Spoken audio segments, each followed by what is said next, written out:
राजा वीरभद्र अपने महल के ऊंचे सिंहासन पर बैठा था जब एक साधारण वेशभूषा में युवती महल के मुख्य द्वार पर आई और महामंत्री से कहने लगी, मुझे महाराज से मिलना है, मुझे एक अवसर चाहिए। महामंत्री ने उसका उपहास उड़ाते हुए कहा, तुम्हारे जैसी मामूली सी लड़की राजा से मिलने की बात कर रही है? यहाँ काम मांगने आने वालों की लाइन लगी रहती है। पर युवती की आंखों में दृढ़ विश्वास था। जब यह बात स्वयं राजा तक पहुंची तो उसने जिज्ञासावश युवती को बुलवाया। वह युवती थी राजकुमारी अन्विता, जिसे शत्रुओं ने बचपन में अपहरण कर लिया था और वर्षों तक जंगल में एक साध्वी के संरक्षण में पाला गया।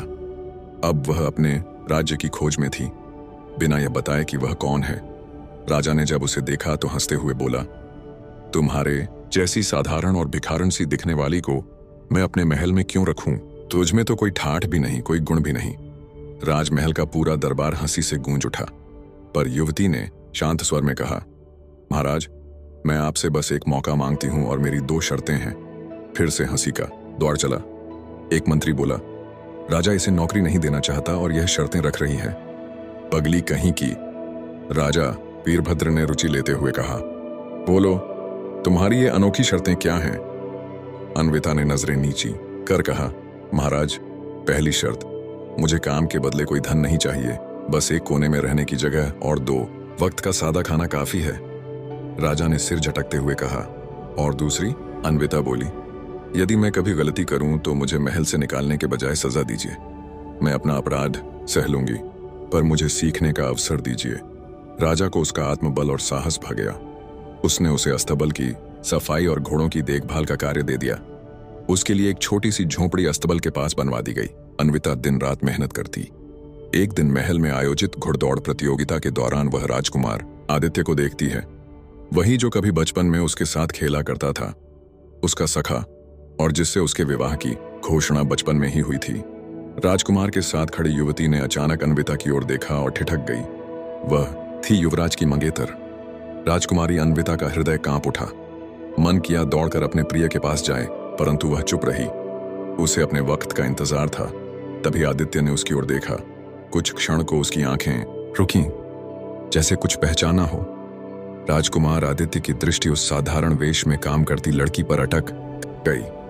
कुछ क्षण के लिए समय थम सा गया। उसका मन अजीब सी बेचैनी से भर गया। उसने धीमे स्वर में अपनी मंगेतर रत्नेश्वरी से पूछा, वो लड़की कौन है जो अस्तबल के पास खड़ी है? रत्नेश्वरी ने व्यंग्य से हंसते हुए कहा, वो तो घोड़ों की सफाई करने वाली एक नौकरानी है। नाम है शायद अन्वी या अन्विता, कुछ ऐसा ही। अन्विता, ये नाम जैसे बिजली बनकर आदित्य के कानों में गिरा। अन्विता, लेकिन ये नाम तो वह आगे नहीं बोल पाया। उसी रात आदित्य चुपके से अस्तबल की ओर गया। अन्विता घोड़ों के लिए चारा डाल रही थी। चांदनी उसकी आंखों में चमक पैदा कर रही थी और उसका चेहरा किसी खोए हुए अतीत की तरह परिचित लग रहा था। तुम्हारा नाम क्या है? आवाज की गंभीरता ने अन्विता को चौंका दिया। उसने मुड़कर देखा, राजकुमार आदित्य। उसकी सांस रुक गई। अन्विता ने धीरे से उत्तर दिया, अन्विता। कुछ क्षण के लिए दोनों की आंखें मिली। आदित्य के हृदय में हलचल मच गई। क्या हम पहले कभी मिले हैं? अन्विता ने हल्के स्वर में कहा। हो सकता है, बचपन की स्मृतियां हमेशा धुंधली होती हैं राजकुमार। आदित्य उलझन में पड़ गया, पर उसकी आंखें बार बार अन्विता के चेहरे में बचपन की उस राजकुमारी की छवि तलाश रही थीं, जो कभी उसकी बचपन की संगिनी थी। राजकुमार आदित्य का मन अब स्थिर नहीं रह पा रहा था। वह बार बार अन्विता की ओर खींचता जा रहा था। उसकी चाल, उसकी आंखें, उसकी आवाज, सब कुछ उसे उस खोई हुई बचपन की राजकुमारी की याद दिला रहे थे। एक रात वह चुपके से महल की पुरानी तिजोरी में गया, जहां बचपन की कुछ निशानियां रखी थीं। वहां उसे एक तस्वीर मिली, एक छोटी बच्ची की, जिसके गले में वही मोरपंखी लटकन थी जो उसने उस दिन अस्तबल में अन्विता के गले में देखी थी। ये वही है, वह मेरी अन्विता है। आदित्य का दिल जोरों से धड़कने लगा। उधर रत्नेश्वरी भी आदित्य की इस बेचैनी को भांपने लगी थी। उसने नौकरों को भेजकर अन्विता के बारे में पता लगवाया, और जब उसे यह जानकारी मिली कि अन्विता कोई साधारण लड़की नहीं, बल्कि कभी की खोई हुई राजकुमारी है, तो उसके भीतर जलन और भय की ज्वाला भड़क उठी। रत्नेश्वरी ने तुरंत योजना बनाई। उसने मंत्री भद्रसेन से मिलकर अन्विता पर जादू टोना करने का झूठा आरोप लगवाया। अगले दिन राजसभा में घोषणा की गई, एक दासी अन्विता महल के अस्तबल में तांत्रिक क्रियाएं कर रही थीं। उसे गिरफ्तार किया जाए। अन्विता को सबके सामने जंजीरों में जकड़कर खड़ा कर दिया गया। लोग उसे पत्थर मारने को तैयार थे। रत्नेश्वरी की आंखों में क्रूर मुस्कान थी। तभी राजकुमार आदित्य वहां आया और गरज कर बोला, रुको, यह युवती कोई साधारण दासी नहीं, बल्कि यही है वह खोई हुई राजकुमारी अन्विता, जिसकी सगाई बचपन में मुझसे तय की गई थी। पूरा दरबार सन्न रह गया। मंत्री भद्रसेन कांप उठा। रत्नेश्वरी के चेहरे का रंग उड़ गया। राजा वीरभद्र ने विस्मित होकर अन्विता की ओर देखा। क्या यह सत्य है? अन्विता ने चुपचाप मोरपंखी लटकन को गले से निकालकर राजा के सामने रखा और बोली, यह मेरी मां की आखिरी निशानी है, जिसे आपने मुझे अपने हाथों से पहनाया था महाराज। राजा की आंखें नम हो गईं। मेरी बेटी, मेरी खोई हुई अन्विता। राजा वीरभद्र ने जैसे ही अन्विता को अपनी बेटी स्वीकार किया, महल में उत्सव की तैयारी शुरू हो गई। राजकुमारी की वापसी की घोषणा पूरे राज्य में की गई। लोग प्रसन्न थे, पर महल के भीतर कुछ चेहरे दुख और भय से विकृत हो उठे थे।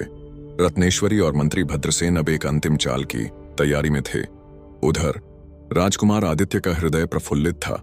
उसने अकेले में अन्विता से कहा, अब सब कुछ ठीक हो गया है अन्विता, अब हम फिर से एक साथ होंगे। पर अन्विता मुस्कुराई नहीं। उसकी आंखों में गहराई थी। नहीं आदित्य, अभी नहीं। क्यों? आदित्य ने पूछा। क्योंकि मैं जानती हूं कि मुझे यहां तक पहुंचाने में कई निर्दोषों को जलील होना पड़ा, और मुझे खुद को साबित करना है, न सिर्फ एक बेटी बल्कि एक न्यायप्रिय उत्तराधिकारी के रूप में। राजा वीरभद्र ने भी राज्यसभा में एक चौंकाने वाली घोषणा की। मैं अन्विता को अगली उत्तराधिकारी घोषित करता हूं। अब वह मेरे बाद इस राज्य की रानी होगी। यह सुनते ही रत्नेश्वरी का चेहरा बुझ गया। अब उसकी स्थिति केवल राजकुमार की मंगेतर तक सीमित नहीं रही। वह एक साधारण स्त्री बनकर रह जाएगी, जबकि अन्विता सब कुछ पा रही थी। रत्नेश्वरी ने मंत्री भद्रसेन के साथ मिलकर एक गुप्त योजना रची। उन्होंने महल के रसोइये को धन देकर अन्विता के भोजन में जहर मिलाने का आदेश दिया। परंतु महल की एक पुरानी नौकरानी, जिसने बचपन में अन्विता को खिलाया था, उसने यह साजिश सुन ली और छिपकर आदित्य को बता दी। आदित्य ने तत्काल योजना बनाई। अगले दिन भोजन सभा में वह खुद उस थाली से पहला ग्रास लेने बैठा। रत्नेश्वरी के चेहरे पर भय उतर आया। क्या हुआ रत्नेश्वरी? इस भोजन को देखकर डर क्यों रही हो? आदित्य की आवाज कठोर थी। थाली झरयुक्त थी, और यह साबित हो गया। राजा ने रत्नेश्वरी और मंत्री भद्रसेन को गिरफ्तार करने का आदेश दे दिया। पर अन्विता ने हाथ उठाया और कहा, मैं अपनी शक्ति का पहला प्रयोग न्याय में करूंगी, बदले में नहीं। रत्नेश्वरी को मैं सजा नहीं, अवसर दूंगी अपने कर्म सुधारने का, क्योंकि एक सच्ची रानी वही है जो दया को भी न्याय बना दे। अब राज्य को उसकी रानी मिल चुकी थी।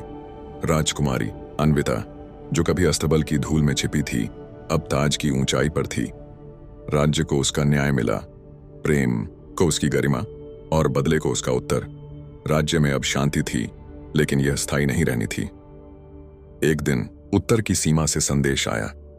पड़ोसी राज्य मालवगढ़ के शासक राजा सोमदत्त ने चुनौती दी थी, या तो अपनी सीमा में छिपे हमारे विद्रोही शरणार्थियों को सौंप दो, या युद्ध के लिए तैयार रहो। राजा वीरभद्र वृद्ध हो चले थे। अब निर्णय रानी अन्विता को लेना था। दरबार में मतभेद हुआ। कुछ मंत्रियों ने कहा, मालवगढ़ से युद्ध मूर्खता होगी, उनसे संधि कर लीजिए। सेनापति बोला, हम युद्ध के लिए तैयार हैं रानी जी, आप बस आदेश दें। राजकुमार आदित्य चिंतित था। उसने अन्विता से रात में कहा, यह तुम्हारे शासन की पहली परीक्षा है। जो निर्णय लोग अब देखेंगे वही भविष्य में तुम्हारी छवि गढ़ेगा। रानी अन्विता ने निर्णय लिया, न युद्ध न समर्पण। मैं मालवगढ़ के राजा से स्वयं मिलने जाऊंगी, बिना हथियार के। दरबार स्तब्ध रह गया। रानी अकेली शत्रु राज्य जाएगी? लेकिन यही हुआ।